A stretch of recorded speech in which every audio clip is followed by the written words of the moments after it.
দেখি সরো না। আরে বাবা সরো সরো সরো, ঝামেলা বাঁধাও না তো, সরো সরো সরো সরো সরো সরো। আমার স্টক থেকে ইলিশ বের হইতেছে, বড় দেখে একটা ইলিশ বের করো। এই নিচের এটা কি বড়? সব একই সাইজের, এগুলো সব 1 কেজির উপরের ইলিশ। দাঁড়া হ্যাঁ বাবা, দেখো না এর মধ্যে সবচেয়ে বড় কোনটা, সবচেয়ে বড় কোনটা সেটা একটু দেখো প্লিজ। এটা আমার ডিম, এই যে আমার ভাই এভাবে লিখে লিখে দিছে এর মধ্যে। ভাই আর ডিম, আচ্ছা আচ্ছা তাহলে হোক, এটাই করো, এটাই বড় ইলিশ আছে।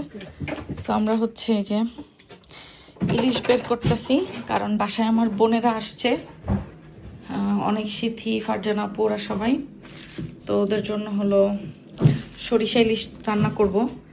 এখানে গরুর মাংস ভিজাইছি, এখানে হচ্ছে চিকেন ভিজাইছি, চিকেনটাকে হচ্ছে ম্যারিনেট করব পেরি পেরি করার জন্য। আর এখানে হচ্ছে ল্যাম্ব চপ, এটাও ফ্রিজ থেকে বের করে ভিজাই দিছি, রান্না হবে।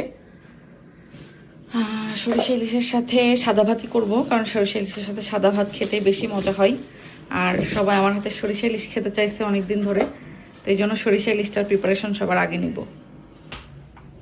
বিসমিল্লাহির রহমানির রহিম। আপনাদের ভাইয়া এই যে মাছ কাটা শুরু করে দিচ্ছে অলরেডি।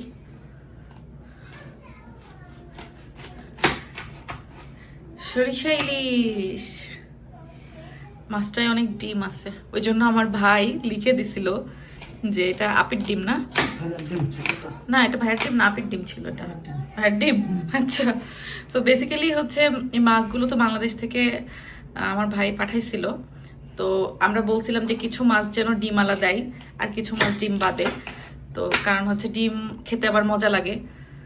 তো এই যেগুলো ডিম সহ মাছ ছিল ওগুলোর গায়ের উপরে এভাবে লিখে দিছিল বাংলাদেশি মাছ আমরা বিদেশে বসে খাচ্ছি আলহামদুলিল্লাহ। শখ হয়েছে অন্য কারণে আরো বেশি, ওই বেচারা যতদিন আমাদের বাসায় ঢুকেছে। চিকেনটাকে ম্যারিনেট করছি, এটা হচ্ছে আমরা রাত্রে পেরি পেরি বানাবো, এখন ম্যারিনেট করে রেখে দিই। পেরি পেরি, একজন আপু আমারে কমেন্ট করছিল, আপনারা তো পারেননি খালি পেরি পেরি খাইতে, আর তো কিছু জানেন না আপনারা। কারণ চিকেনের ভিতরে তো এটাই মজা। হ্যাঁ, চিকেন রান্না করলে আমার আসলে ওই মজাটা লাগে না। আর শীতকালে বারবিকিউ বাইরে এখন করা সম্ভব না, এক্সট্রিম ঠান্ডা, তো ওভেনে পেরি পেরি ওইটাই টেস্ট বেশি আসে আর কি। আর টু বি অনেস্ট আমার চিকেন রান্না করলে ভালো লাগে না খাইতে, পেরি পেরিটা তাও মজা করে খাওয়া যায়, বা বারবিকিউ করলেও মজা করে খাওয়া যায়।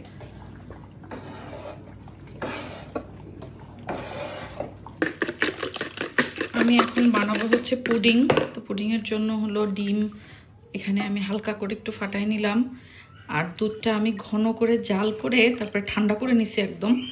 আর ক্যারামেলটাও এই যে এদিকে আমি একদম রেডি করে ফেলছি বাটিতে।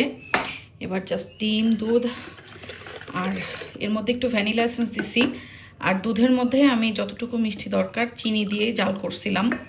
এবার মিক্স করে পুডিংটা বসায় দিব। পুডিং বসানোর জন্য এই যে পাত্রে আগে টিস্যু দিয়ে নিছি, তারপর একটু গরম পানি দিয়ে ঢাকনা দিয়ে বসায় দিব। এটা তুলে নিচ্ছি, এবার একটু ছেঁকে এটা দিয়ে দিব। বিসমিল্লাহির রহমানির রহিম।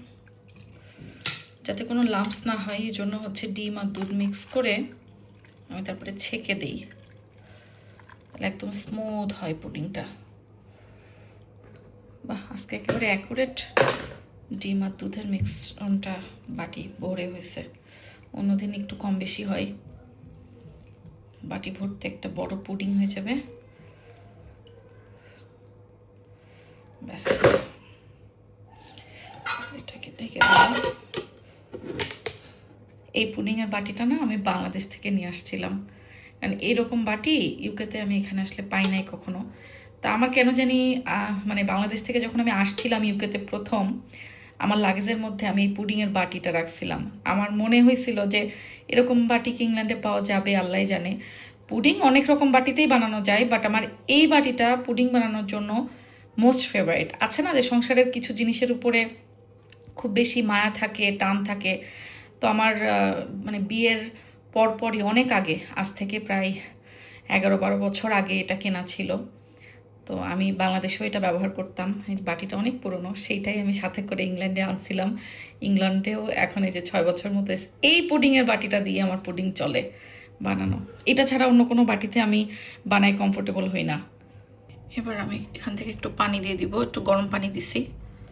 আর টিস্যু দেওয়ার রিজনটা হচ্ছে, যেই পাত্রে আমি পুডিংটা বসাচ্ছি এই পাত্র তো অনেক সময় আছে যে দুলতে পারে, আর অনেক সময় পাত্রের সারফেসটা সমান থাকে না, তো বলক উঠলে এটা দুলতে থাকে, তখন ভেতরে পুডিংটাও একটু নাড়াচাড়া পেলে অনেক সময় ঝামেলা করে। তো এই জন্য আর কি, যদি টিস্যুটা দিয়ে নেওয়া হয় তাহলে দোলাদুলির সম্ভাবনা কম থাকে।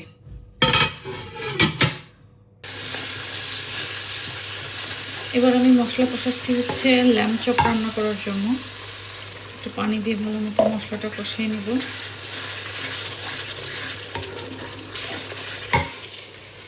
ল্যাম্ব চপটা এবার ধুয়ে নিতে হবে, আর আগে সিঙ্কটা ক্লিন করে ডিশওয়াশারে দিয়ে দিব এক ব্যাচ থালাবাটি, কারণ এটা হইতেও সময় লাগবে, আবার খাওয়া দাওয়ার পরে আবার হবে। তো রান্না করতেছি আর এদিকে রান্নাঘর ক্লিনিংয়ের অন্যান্য কাজগুলো সেরে নিচ্ছি। বিসমিল্লাহির রহমানির রহিম। এবার ল্যাম্ব চপটা ওরা এই হাড্ডিটা বেশ বড় বড় রাখছে, লম্বা লম্বা লম্বা লম্বা হাড্ডি নাড়াচাড়া করার মধ্যে বেশ সমস্যা করে। বাট ল্যাম্ব চপটা খাইতে মজা।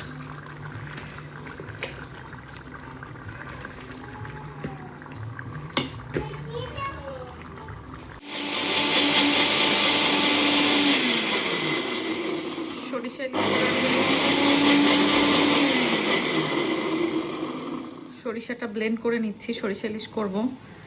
আর এইদিকে হচ্ছে আমি গরুর মাংস বসাই দিছি। সরিষা ইলিশটা এখন করব সরিষার তেলে কালো জিরা আর একটু লাল মরিচের প্রথমে ফোড়ন দিয়ে নিব।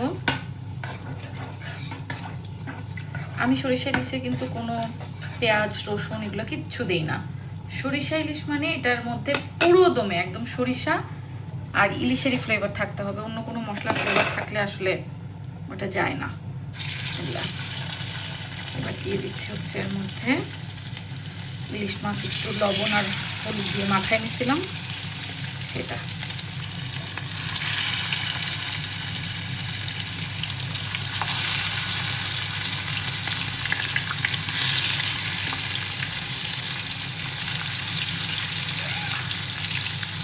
এটা হালকা এপাশ ওপাশ ভাজা হলে আমি এবার দিয়ে দিচ্ছি হচ্ছে সরিষা।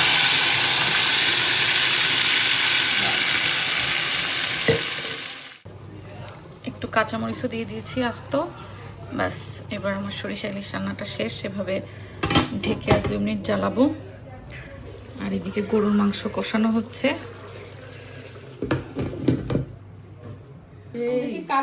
আমি একটা হাতে নিয়ে অ্যাটলিস্ট বসি। আমি বাবা ইলিশ একটা নাটক ছিল না আপু, বাবা ইলিশ, এটা কি মজা হয়েছে। ইলিশের একটা এই ইলিশ বাংলাদেশ থেকে আনা ইলিশ স্পেশাল, মানে আমরা তো এখানে ইলিশ অনেক খাই, কিন্তু এটা তো সামথিং স্পেশাল, কারণ এটা সরাসরি বাংলাদেশ থেকে আনে। আবার আপুর হাতের স্পেশাল যে সরিষা ইলিশ, আদি স্টাইলের সরিষা ইলিশ। হ্যাঁ, আমি সরিষা ইলিশে কোনো পেঁয়াজ রসুন কিচ্ছু দিই না। এই রান্নাটা এত পছন্দ আমাদের। আচ্ছা খাও। আপু বাংলাদেশ থেকে নিয়ে আসছিল। আচ্ছা, এই যে এখানে লেম্বু না আছে পূর্ণ, আগে মাংস দিয়ে খাও একটু।